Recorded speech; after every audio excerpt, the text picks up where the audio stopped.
नमस्कार विद्यार्थी मित्रांनो, अभ्यासासाठी आपल्या यूट्यूब चॅनलवरती आपलं स्वागत आहे. तर विद्यार्थी मित्रांनो, आज आपण पाहणार आहोत 21 जानेवारी 2026च्या अत्यंत महत्त्वाच्या चालू घडामोडी. तर विद्यार्थी मित्रांनो, व्हिडिओ काळजीपूर्वक पहिल्यापासून शेवटपर्यंत पाहण्याचा प्रयत्न करा. अतिशय महत्त्वाचे आणि निवडक प्रश्न असणार आहेत जे की तुम्हाला कोणत्याही स्पर्धा परीक्षेमध्ये डायरेक्ट विचारले जाऊ शकतात. तर बघा, आजचा पहिला प्रश्न आहे, 16वी आंतरराष्ट्रीय अक्षय ऊर्जा एजन्सीची बैठक कुठे आयोजित करण्यात आली? बघा, याचं उत्तर असणार आहे विद्यार्थी मित्रांनो ऑप्शन सी म्हणजेच अबुधाबी. तर बघा, संयुक्त अरब अमिराती या देशामधील अबुधाबी या शहरामध्ये 16वी आंतरराष्ट्रीय अक्षय ऊर्जा एजन्सीची बैठक आयोजित करण्यात आली होती. ओके, लक्षात ठेवा विद्यार्थी मित्रांनो, महत्त्वाचा प्रश्न आहे. ओके, तर बघा, 16वी आंतरराष्ट्रीय अक्षय ऊर्जा एजन्सीची जी बैठक झाली आहे ती अबुधाबी म्हणजेच संयुक्त अरब अमिराती मधील शहरामध्ये करण्यात आलेली आहे. ओके, तर लक्षात ठेवा. प्रश्न क्रमांक 2 बघूयात आपण. चर्चेत असणारे डिएगो गार्सिया कोठे स्थित आहे? तर विद्यार्थी मित्रांनो, लक्षात ठेवा, याचं उत्तर असणार आहे ऑप्शन डी, हिंद महासागर. ओके, म्हणजेच इंडियन ओशियनमध्ये हे जे चर्चेत असणारे जे डिएगो गार्सिया आहे ते स्थित आहे. ओके, तर लक्षात ठेवा विद्यार्थी मित्रांनो, बघा, हे जे डिएगो गार्सिया आहे हे ब्रिटिश हिंद महासागर क्षेत्रामध्ये तर बघा, हे जे आहे ते ब्रिटिश हिंद महासागर क्षेत्राचा भाग आहे. ओके, तर लक्षात ठेवा. प्रश्न क्रमांक 3 बघूयात आपण. 28व्या राष्ट्रकुल वक्ता परिषदेचे आयोजन कोणत्या शहरामध्ये करण्यात येणार आहे? तर बघा, याचं उत्तर असणार विद्यार्थी मित्रांनो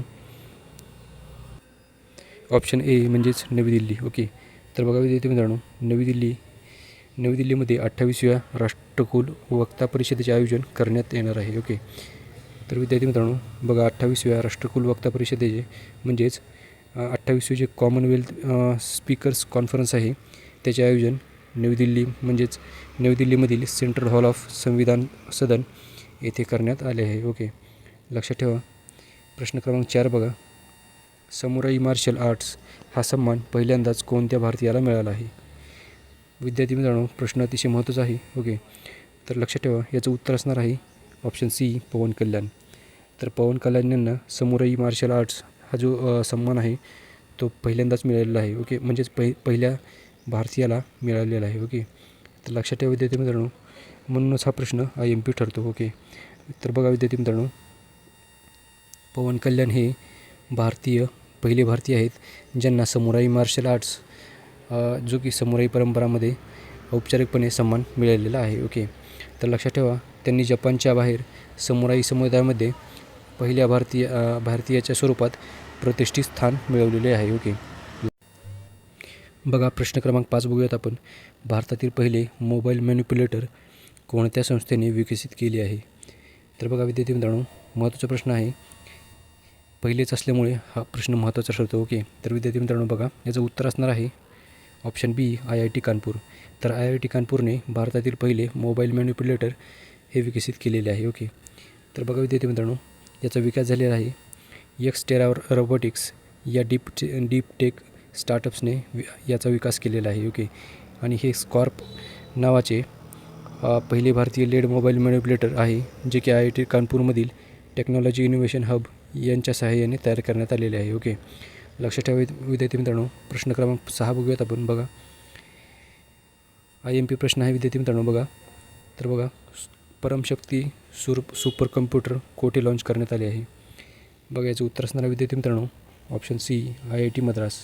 तर IIT मद्रासमध्ये परमशक्ती सुपर कम्प्युटर लॉन्च करण्यात आलेले आहे. ओके, तर बघा, परमशक्ती सुपर कम्प्युटर हे भारतातील Indian institute of technology Madras म्हणजेच IIT मद्रासमध्ये लॉन्च करण्यात आले असून हे 3.1 पेटाफ्लॉप क्षमतेचे सुपर कम्प्युटिंग सिस्टम आहे जे की नॅशनल सुपर कम्प्युटिंग मिशन अंतर्गत स्थापन करण्यात आलेले आहे. ओके, तर लक्षात ठेवा विद्यार्थी मित्रांनो, ही जी नॅशनल सुपर कम्प्युटिंग मिशन आहे या अंतर्गत हे स्थापन करण्यात आलेले आहे. ओके, चला पुढचा प्रश्न आहे प्रश्न क्रमांक 7 बघा. अग्नि सरसुलो विकाससीचना कमलम द्रौपदी मुर्मू. ओके, हे जे पुस्तक आहे ते कोणी लिहिले आहे?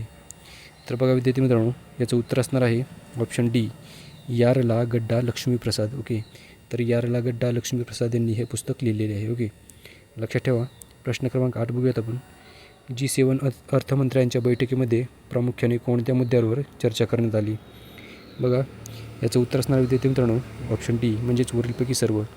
तर तंत्रज्ञान, स्वच्छ ऊर्जा संक्रमणे म्हणजेच ग्रीन एनर्जीबद्दल, तसेच संरक्षणासाठी आवश्यक ती खनिजे म्हणजेच रिअर अर्थ मेटल जे आहेत त्यांच्याबद्दल ही चर्चा करण्यात आली आहे. ओके, तर लक्षात ठेवा विद्यार्थी मित्रांनो, ही जी बैठक आहे G7 अर्थमंत्र्यांची बैठक ती नुकतीच वॉशिंग्टन DC मध्ये म्हणजेच अमेरिकेमध्ये झाली होती. ओके, लक्षात ठेवा.